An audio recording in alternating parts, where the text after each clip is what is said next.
وأشهد أن سيدنا وشفيعنا وحبيبنا وسندنا ومولانا محمدا عبده ورسوله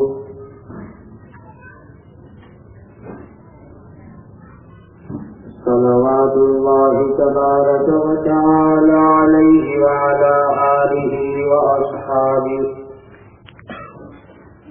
وذرياته وأهل بيته وأهل طاعته وبارك وسلم تسليما كثيرا كثيرا. أما بعد فأعوذ بالله من الشيطان الرجيم. بسم الله الرحمن الرحيم.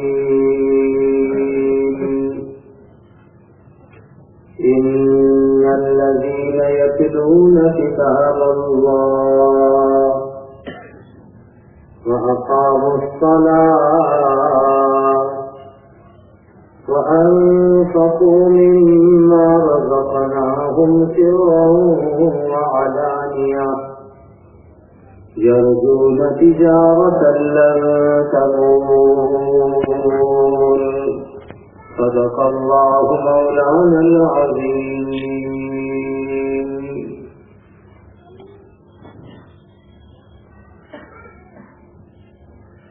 بہت ہی خوشی کا موقع ہے. ہمارے دو خوش نصیب بھائیوں نے قرآن مجید کے حفظ کی تکمیل کی ہے. اللہ تعالی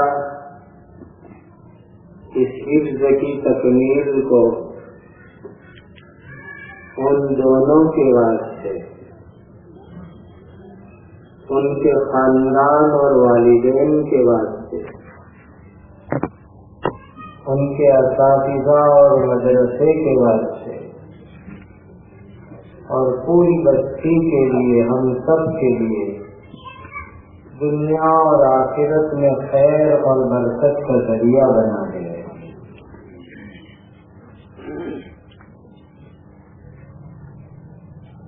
قرآن مجید اللہ کی کتاب ہے.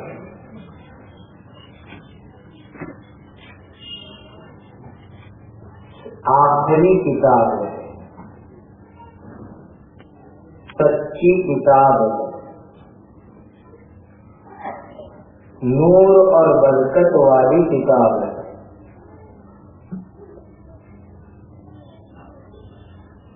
جو مسلمان قرآن سے تعلق رکھے گا،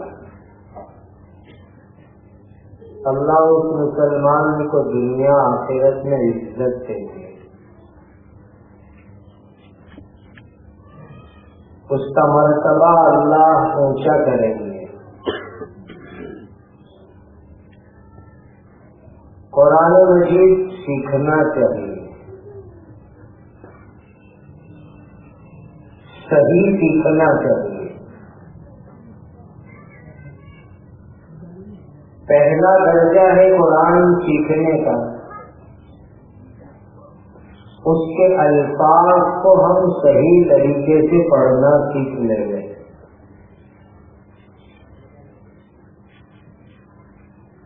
اور قرآن عربی زبان میں بہت نازک ہے. ذرا کا اس کا تلفظ، ادائیگی، اچار بدل جاتا ہے تو پورا معنی بدل جاتا ہے. بعض مرتبہ ایسا معنی بدل جاتا ہے کہ نماز فاسد ہو جاتی ہے. اللہ تعالی ناراض ہو جاتے ہیں. ہم دنیا میں کوئی لیکھک ہو، مصنف ہو، رائٹر ہو، اس میں جو چیز لکھی ہے اس کو ہم غلط پڑھیں تو وہ ناراض ہو جائے کہ میری لکھی ہوئی چیز کو تم نے غلط طریقے سے پڑھی. قرآن اللہ کی کتاب ہے. کوئی آدمی اس کو صحیح نہیں پڑھے گا, کوئی عورت اس کو غلط طریقے سے پڑھے گا,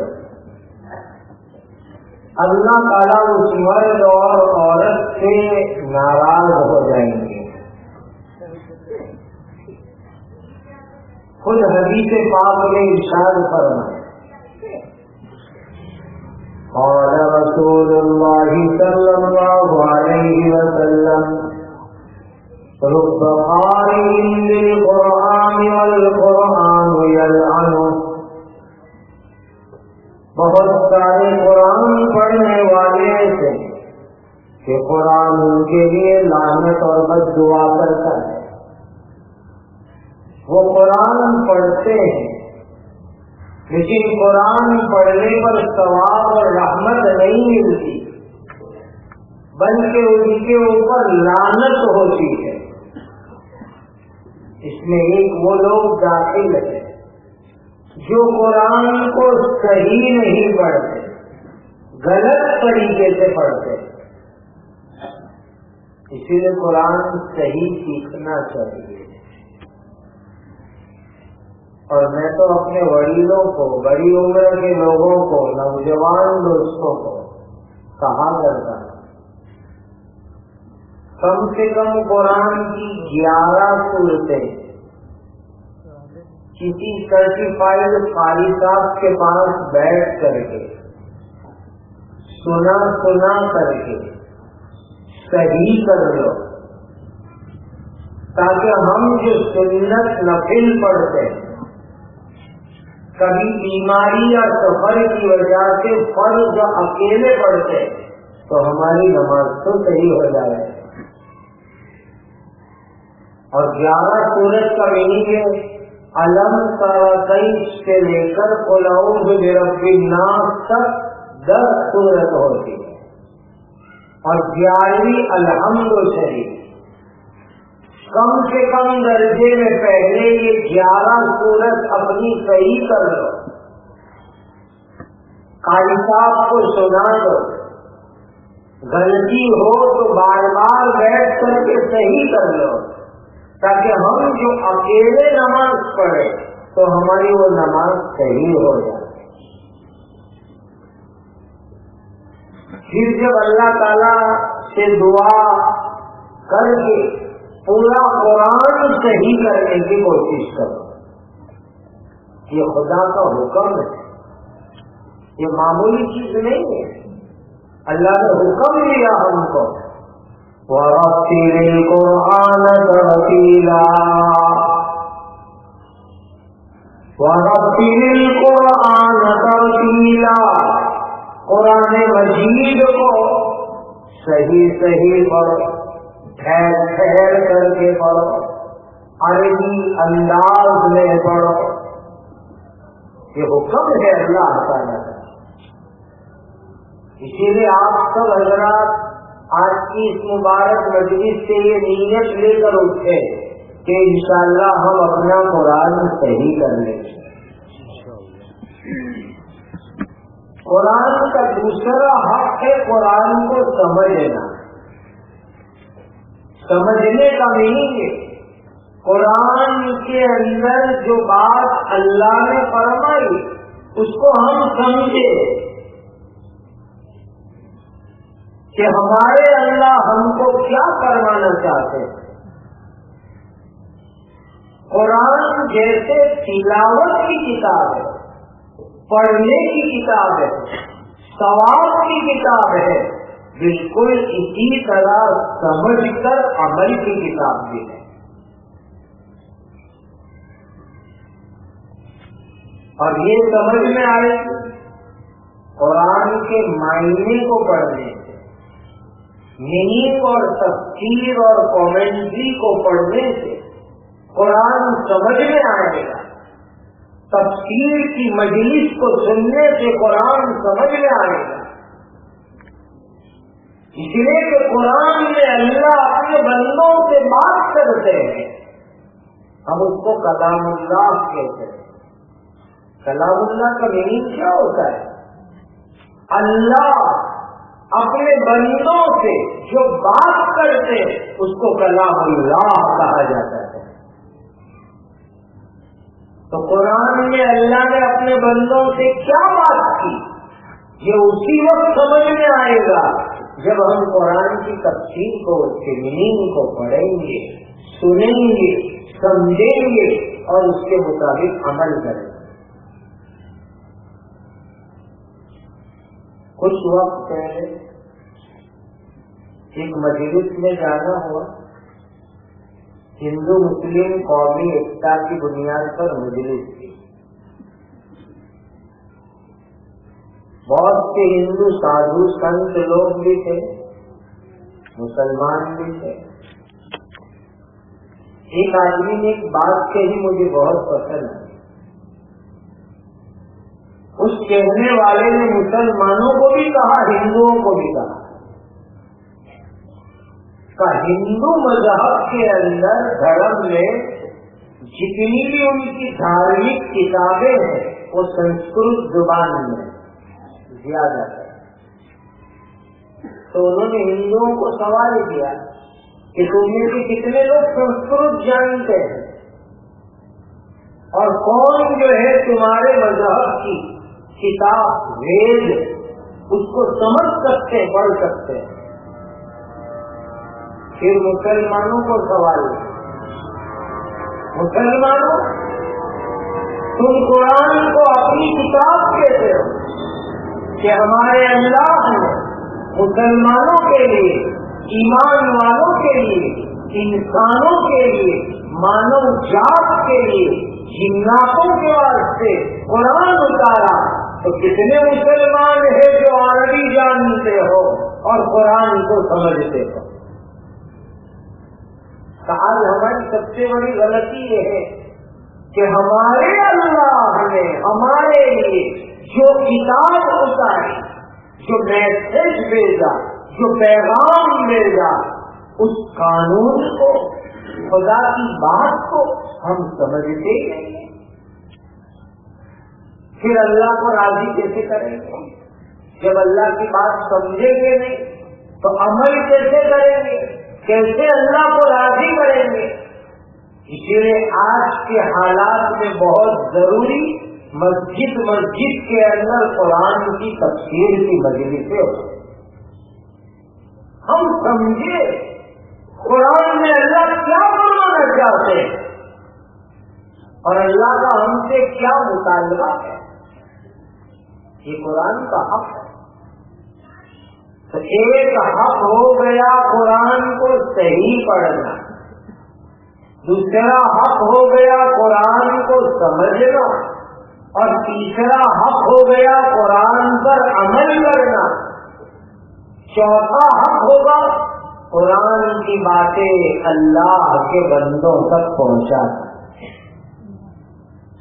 اور میں آپ کو یقین سے کہتا ہوں، میری زندگی میں ایسے بہت سارے میرے تجربے میں، انوبھو میں، ایکسپیرئنس میں آئے ہوئے واقعات ہیں کہ بڑے بڑے غیر مسلموں کو ہم نے قرآن پڑھ کے سنایا، اس کا ٹرانسلیشن کیا، اس کا ترجمہ کیا، تو وہ بھی آنکھ سے روتے ہو جاتے ہیں اور وہ بھی سمجھتے ہیں کہ کتنی پیاری مقدس کتاب ہے. ان کے دلوں پر اثر ہوتا ہے. سن 1999 2000 جب یہ صدی شروع ہوئی اور پچھلی صدی عیسوی سن ختم ہوئی، رمضان کا مہینہ، میں سینٹرل امریکہ میں پاناما میں رمضان میں، وہاں کے مسلمانوں نے عید کے دن عید کی نماز کے لیے عیدگاہ نہیں، تو ایک گراؤنڈ ہائر کیا، میدان بھاڑے سے لیا یونیورسٹی کا، اور وہ نماز کے لیے جمع ہو. مجھے نماز سے پہلے کچھ بیان کرنا. میں نے کھڑے ہو کر کے قرآن میں قیامت اور آخرت کے لیے جتنی آیتیں ہیں وہ آیتیں پڑھی، اس کا ترجمہ کیا اور سنایا. میں تھوڑا لیٹ سے پہنچا تھا، مجھے نہیں معلوم کیا کون کون لوگ. کچھ سرکاری گاڑیاں مجھے نظر پڑی، سیکورٹی والی گاڑی نظر پڑی، لیکن میں نے دھیان نہیں دیا، اپنا بیان جانے سے روکا دیا. آدھا گھنٹہ بیان کیا. جب میں نے بیان پورا کیا تو ایک سکھ سر پر پھینکی، ان کے ساتھ اور بہت سارے لوگ آئے قریب میں، مائک ہاتھ میں لیا، آنکھ میں سے آنکھیں نکل گئے، بہت رو رہے اور ہاتھ میں مائک لے کر کے کہا، مسلمانوں آج میں نے زندگی میں پہلی مرتبہ تمہارا قرآن سنا. قرآن کے اندر خدا کیا کہنا چاہتے وہ سنا، میرے دل پر اثر ہو رہا ہے، میں رو رہا ہوں. ان سے بولا نہیں جا رہا. بعد میں نے تحقیق کی، پتہ چلا کہ وہ وہاں سینٹرل امریکہ میں بھارت کے ہائی کمشنر ایمبیسڈر تھے انڈین گورنمنٹ کے، اور وہ عید کی مبارکباد دینے کے لیے مسلمانوں کے پاس آئے اور بیان سننے کے لیے بیٹھ گئے. بہت اثر ہوا اور انہوں نے مجھے وعدہ دیا کہ میں اب پورا قرآن پڑھوں گا، قرآن سمجھوں گا. پھر بعد میں میری کمزوری کے میں ان کا کانٹیکٹ میں نہیں رہ سکا. مسلمانوں صحیح بات ہے، جو آدمی قرآن کو اخلاص سے پڑھے اور دوسروں کو سمجھائے تو مسلمان تو مسلمان، غیر مسلموں کے دلوں پر بھی اللہ وہ نورانیت پیدا فرماتے ہیں کہ وہ بھی رونے لگتے ہیں. ایک کتاب کے خدا نے برکت رکھی ہے. اس لیے قرآن کو صحیح پڑھو، سمجھو، عمل کرو اور دوسروں کو قرآن کی دعوت دو. جو پاور اللہ نے قرآن میں رکھا وہ دنیا میں کسی چیز میں وہ پاور نہیں ہو سکتا. یہ زندہ معجزہ ہے قرآن کا. جتنے بھی دنیا میں نبی آئے اللہ نے اپنے نبیوں کو معجزے عطا فرمائے، چمتکار عطا فرمائے، جس سے لوگ ان کو اللہ کا نبی مان سکے. لیکن ہر نبی کا معجزہ ان کی زندگی میں تھا. نبی گئے، معجزہ بھی گیا. بہت سنتے ہیں موسیٰ علیہ السلام کی لکڑی، کیا طاقت تھی اس لکڑی کے اندر. خدا پوچھ رہے وہاں تیرے کبھی ابھی یا موسیٰ، اے موسیٰ تمہارے دائیں ہاتھ میں کیا ہے؟ قال یا عصائی، اے میرے مالک وہ میری لکڑی ہے. اتوکل علیہا، میں اس پر تیل لگاتا ہوں. وَأَهُشُّ بِهَا عَلَىٰ غَنَمِي، میری بکریوں کے لیے پتے گراتا ہوں. نبیوں نے بکری چرائی. میرے اور آپ کے آقا تاجدار مدینہ حضرت محمد رسول اللہ صلی اللہ علیہ وسلم نے بھی بکریاں چرائی. وَأَهُشُّ بِهَا عَلَىٰ غَنَمِي، میں اپنی بکریوں کے لیے پتے گراتا ہوں. وَلِيَ فِيهَا مَآرِبُ أُخْرَىٰ، اور بھی بہت سارے کام ہے میری لکڑی میں. بڑی چمتکار والی لکڑی تھی. ارے دریا پر ماری لکڑی، اللہ نے دریا میں 12 راستے بنا دیے. کیا چمتکار تھا اس لکڑی میں. چین کے جنگل میں حضرت موسیٰ علیہ السلام قوم کے ساتھ 40 سال رہے. وہ لکڑی کو کھڑی کر دے تو اس میں سے لائٹنگ نکلتی. لیکن موسیٰ علیہ السلام گئے، ان کی لکڑی کا معجزہ بھی گیا، چمتکار بھی گیا. 1000 مرتبہ قربان جاؤ کملی والے آقا کے قدموں کے اوپر. 1000 مرتبہ قربان جاؤ آمنہ کے لال کے اوپر.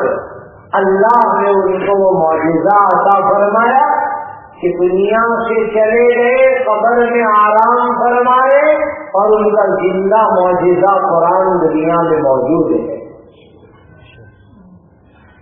اور ہمارا ایمان ہے قیامت تک یہ معجزہ باقی رہے گا.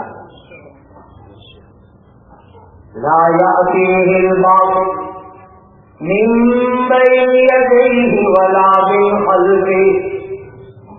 کوئی باطل، کوئی دشمن کسی طرح سے بھی قرآن پر اعتراض نہیں کر سکتا.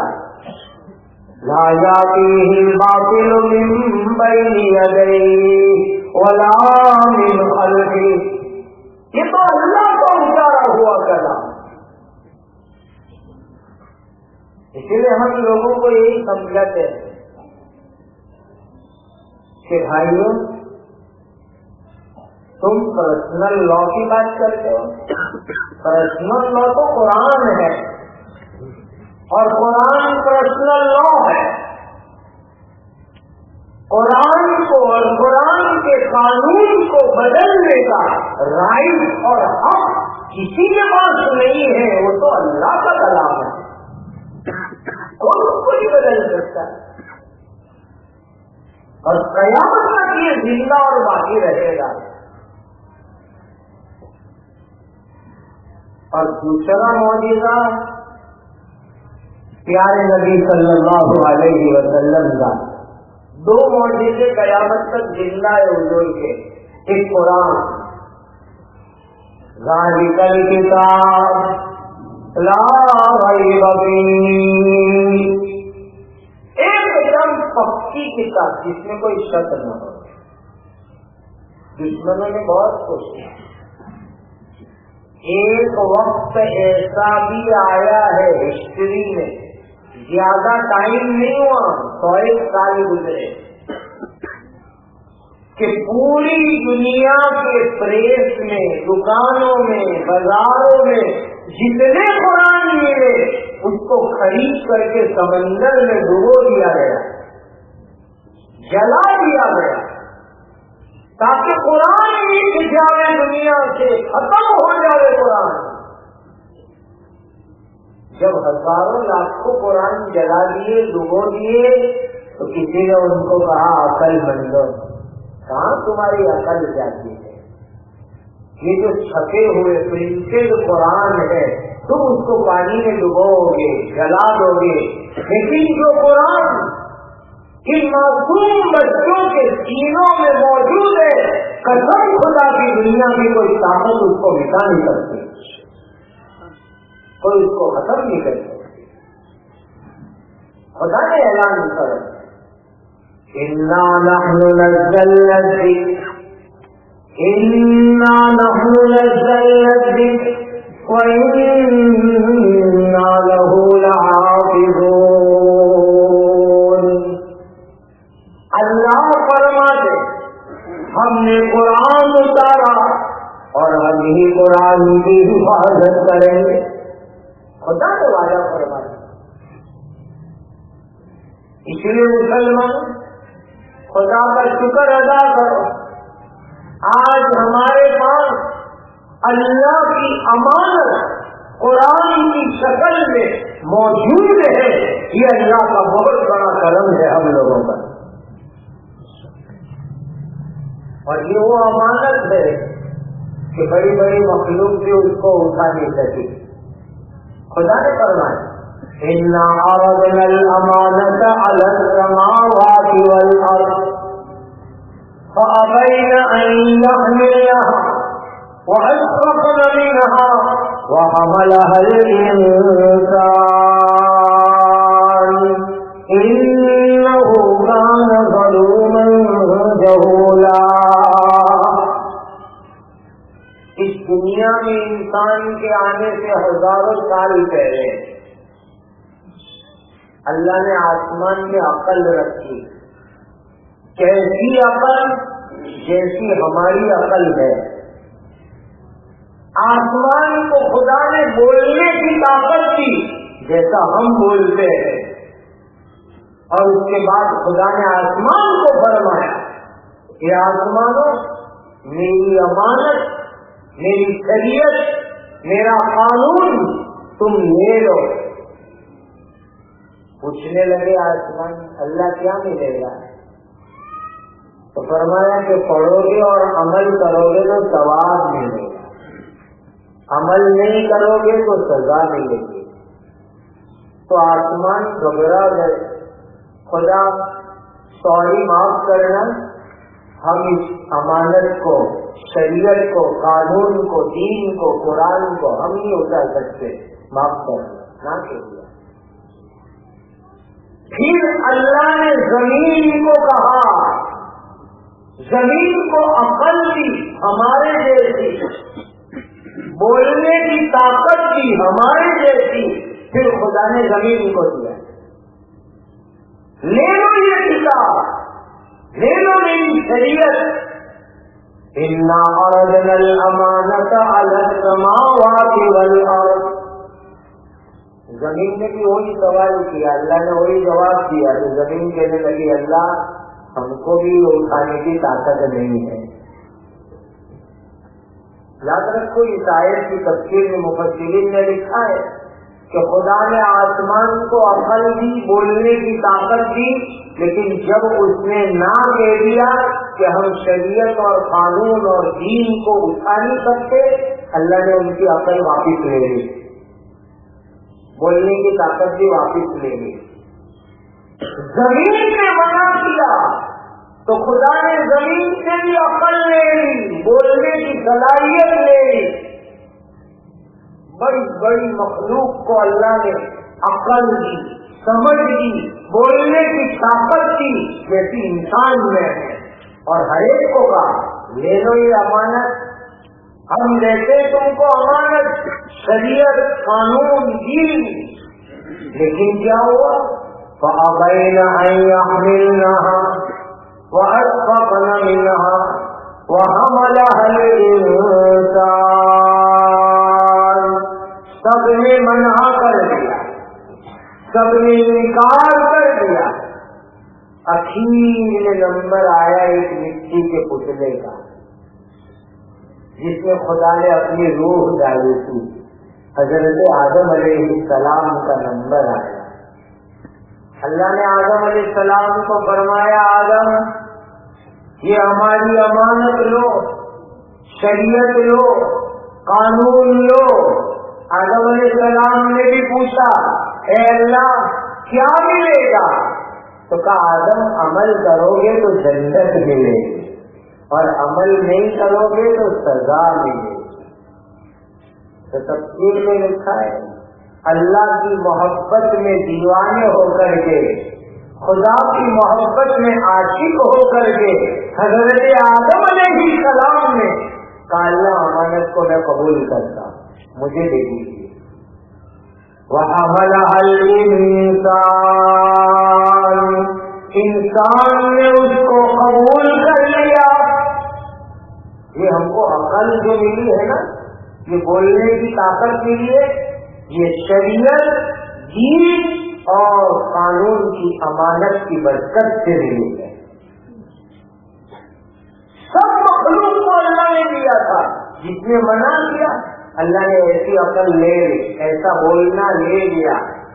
ان کے پاس عقل ہے، بولتے ہیں، لیکن ہمارے جیسی نہیں، ہمارے جیسا بولنا نہیں، کچھ دوسرا انداز ہے۔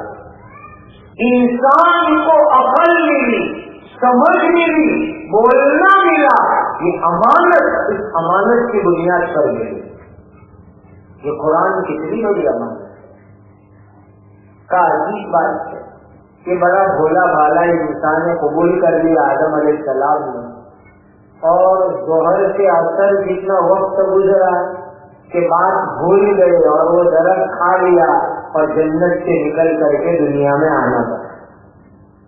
انہو کان ظلوما جہولا، اسی لیے ایمان والو آج ہم جتنا خوش ہوئے اللہ کا احسان مانے کہ اللہ نے قرآن جیسا زندہ معجزہ ہمارے لیے باقی رکھا ہے، جو دنیا میں کسی قوم کے پاس یہ چیز نہیں ہے۔ اور دوسری چیز حضور کا زندہ معجزہ، حاجی جو مینا میں کنکری مارتا ہے، کم از کم 30 لاکھ 25 لاکھ حاجی کنکری مارتے، اور ایک حاجی 49 49 کنکری تو فرضیات مارتے، اور 70 کنکری مارے تو بہت اچھا، باقی 49 تو ہر حاجی کو مارنی مارنی۔ اب آپ گناکار کرو، 25 لاکھ حاجی 49 کنکری مارے تو کتنے کروڑ کنکری ہو جاتی ہے۔ اور آج سے نہیں مار رہے، آج سے نہیں، حضرت نبی کریم صلی اللہ علیہ وسلم کے مبارک زمانے سے آج تک مارتے چلے آئے۔ تو کتنا بڑا پہاڑ بن جانا چاہیے، 100 ہمالیہ سے بھی بڑا بن جانا چاہیے، 1000 ایوریسٹ سے بھی بڑا بن جانا چاہیے، کنکریوں کا پہاڑ 1450 سال میں، لیکن زندہ معجزہ اللہ کے نبی کا، میرے اور آپ کے آقا کا یہ ہے کہ جن کا حج قبول ہوتا ہے اللہ ان کی کنکریوں کو اٹھا لیتے ہیں۔ کہاں غائب ہوتی ہے کسی کو پتہ نہیں چلتا ہے کہ زندہ موجودہ ہے حضور کا۔ تو قرآن میں ان الذین یتلون کتاب اللہ، جو لوگ اللہ کی کتاب کی تلاوت کرتے وَأَقَامُوا الصَّلَاةَ، اور نماز قائم کرتے، وَأَنفَقُوا مِمَّا رَزَقْنَاهُمْ سِرًّا وَعَلَانِيَةً، اور جو روزی ہم نے ان کو دی اس میں سے چھپ چھپ کے بھی خرچ کرتے، ظاہر کر کے بھی خرچ کرتے۔ مسلمانوں موقع ہے، اللہ نے روزی دیے، خرچ کرو اللہ کے نام پر، چھپ چھپ کے بھی خرچ کرو اور سب کے سامنے بھی خرچ کرو اخلاص کے ساتھ۔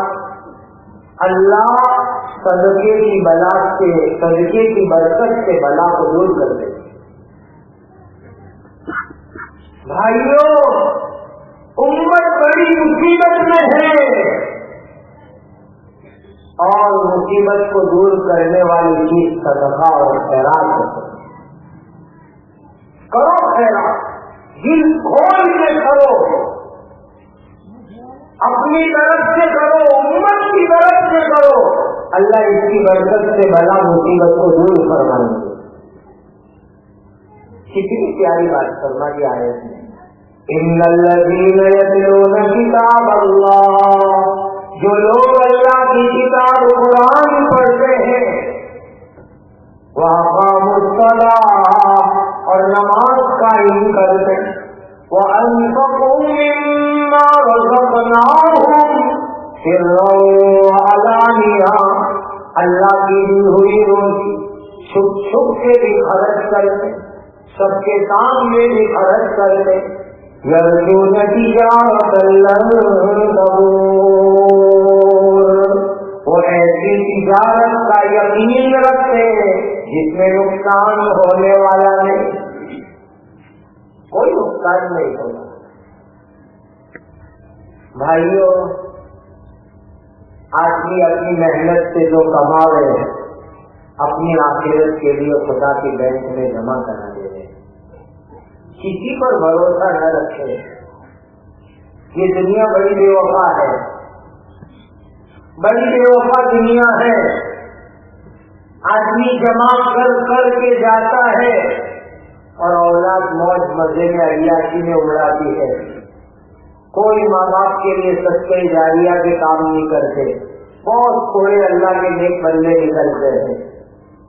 اپنی زندگی میں اپنے ہاتھ سے اپنی آخرت کے لیے خدا کی بینک میں جمع کرا دو. عجیب ہے نا. یقول ابن آدم مالی مالی. انسان کہتا ہے میرا مال، میری دولت، میری پراپرٹی، میرا بینک بیلنس، میرا مکان. پیارے آقا حضرت محمد رسول اللہ صلی اللہ علیہ وسلم فرماتے تیرا کتنا؟ سنو حضور فرماتے تیرا کتنا؟ فرمایا کہ ماں اکل، جتنا تم نے کھایا اور پیا وہ تمہارا.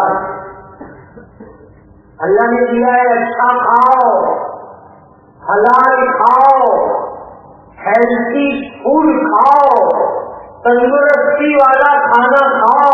جو کھایا وہ تمہارا. وما لبثت فأبليت، پہن لیا پرانا کر لیا وہ تمہارا.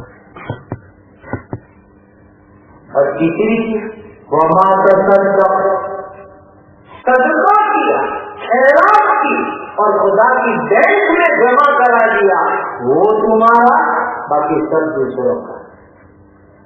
سب کی چیز اپنا ہے یاد رکھ لینا. کھایا پیا، پہن لیا، استعمال کر لیا، خدا کی بینک میں جمع کرا دیا، باقی سب دوسروں کا ہے. ایک بات سنا کر کے دعا کرا دیں. ایسے ایسے حالات دیکھیں، دل سے اثر ہوتا ہے، رنج ہوتا ہے. کیا حال ہے ہم لوگوں کا؟ جب بھوج میں دھرتی کم ہوا تھا کچھ میں، ایک بہت بڑے مسلمان، بہت پرانا ان سے ہمارا تعلق، بڑے مالدار آدمی، بڑی فیکٹری کے مالک، کروڑوں کے مالک، دھرتی کم میں دب کر کے شہید ہو گئے، انتقال کر گئے. جب ہم گئے ان کے بچوں کی تعزیت کی نیت سے ملاقات کی اور کہا ابا جان مالدار تھے لیکن زندگی پر حج فرض نہیں کر سکے، تم ابا کی طرف سے فرض حج ادا کروا دو. اس وقت 1 لاکھ روپے میں حج فرض ہوتا تھا. تو بچے مجھے کہتے ہیں مفتی صاحب باپ نے زندگی میں حج نہیں کی، ہم کیوں اس کی طرف سے حج کروا؟ صاحب انکار کر دیا. سب دل کے اوپر ہوا. انسان ذرا غفلت کی نیند میں سے اٹھ جا، تیری حج فرض کی اولاد ادا کرانے تیار نہیں ہے تو صدقہ جاریہ کے کام کو کیا کریں گے؟ خدا نے دیا ہے اپنے ہاتھ سے اللہ کے نام سے خرچ کر، خدا کی بینک میں جمع کرا دے. یہی چیز آخرت میں کام آنے والی ہے. اللہ ہم سب کو صحیح سمجھ عطا فرمائے. قرآن پڑھو، سمجھو، قرآن سنو، قرآن پر عمل کرو. محلے محلے میں تفسیر کی مجلسیں قائم کرو، اس میں جوڑو، قرآن سمجھ کر ہی عمل کرو اور غیر مسلموں کو بھی قرآن سناؤ تاکہ ان کو پتا چلے کہ قرآن میں اللہ نے کیا نور رکھا ہے، کیا برکت رکھی ہے، کیا رحمت رکھی ہے. تو انشاءاللہ ان کے دل کی دنیا بھی بدل جائے گی. اللہ تعالیٰ آج کی اس مجلس کو بے انتہا قبول فرمائے. ان دونوں حافظ ہونے والوں کو قبول فرمائے. ان کے استاد، والدین، مدرسے والے، خاندان والے، پوری بستی والوں کو اللہ قبول فرمائے. خیر رحمت برکت کا ذریعہ بنا دے. نوجوانوں سے ایک درخواست کر دوں، ہمارے یہاں میگزین آتے ہیں، weekly, monthly, daily, news paper آتے ہیں. اس میں بہت ساروں میں قرآن کی آیتیں آتی ہیں. حدیث پاک آتی ہے. تو محلے کی ہر مسجد کے اندر ایک بینک بنا کہ پرانے قرآن ہو جائے یا قرآن کی آیت والے میگزین آ جائے تو ہر مہینے میں ایک تاریخ فکس کر دو، نوجوانوں یہ خدمت کرو، اللہ تمہیں بڑی عزت دیں گے. گھر گھر جاؤ گاڑی لے کر اور کہو کہ لاؤ پرانے قرآن کے صفحات اسلامی میگزین جو تم نے پڑھ لی وہ دے دو ہم کو. اس کو جمع کر کے لاؤ اور کپڑے میں لپیٹ کر کے پورے ادب کے ساتھ قبرستان لے جا کے دفن کر دو. یہ بہت بڑی خدمت ہوگی اور قرآن کی بے ادبی نہیں ہوگی، اسلامی میگزین کی حدیث کی بے ادبی نہیں ہوگی. اور یہ اس لیے کہہ رہا ہوں کسی نے سوشل ورک سے بھی جڑا ہوا ہوں. ایک مرتبہ کچھ لوگ فون آئے، پھر ملنے آئے کہ بھائی بڑے عجیب حالات ہو گئے. میں نے کہا کیا ہوا؟ تو کیا ہمارے یہاں جو ابھی دیوالی کا تہوار ہے تو پٹاخے پھوڑے جا رہے ہیں، تو پٹاخے جو پھوڑے گئے تو اس میں سے قرآن کے صفحات نکلے. گویا قرآن کے اندر بارود بھر کے اس کے پٹاخے پھوڑے جا رہے ہیں. میں نے کہا ٹھنڈے ہو گیا، کوئی کام جذبات سے نہیں، صحیح لائن سے کرنا ہوتا. ہم نے کچھ معلوم کروایا کہ بھائی کچھ یہ پٹاخے تم نے کہاں سے خریدے؟ اور فلانی دکان میں. اس دکان والوں کو جا کے پوچھا تم نے پٹاخے کون سے ڈیلر سے لیے؟ انہوں نے ڈیلر کا نام بھی بتایا. اس ڈیلر کو جا کے ملے کون سی کمپنی سے فیکٹری سے تم پٹاخے لاتے ہو؟ انہوں نے وہ بھی بتلا دیا. ہم وہاں گئے ساتھیوں کو بھیجا تاکید کرنے. تو کیا نکلا میں آپ کو بتاؤں؟ انہوں نے کہا ہم نہیں جانتے کہ یہ قرآن ہے، یہ تمہارے نبی کی حدیث ہے. ہم تو جو کاغذ کی پتی والے ہوتے ہیں ان سے سستے میں کاغذ لیتے ہیں تاکہ ہم کو کم قیمت میں پٹاخے ملے، تیار ہو گئے، کوسٹ کم پڑے. نیا کاغذ لینے میں کوسٹ زیادہ ہوتا ہے. ہم پتی کے کاغذ لیتے ہیں اور اس میں یہ بناتے ہیں.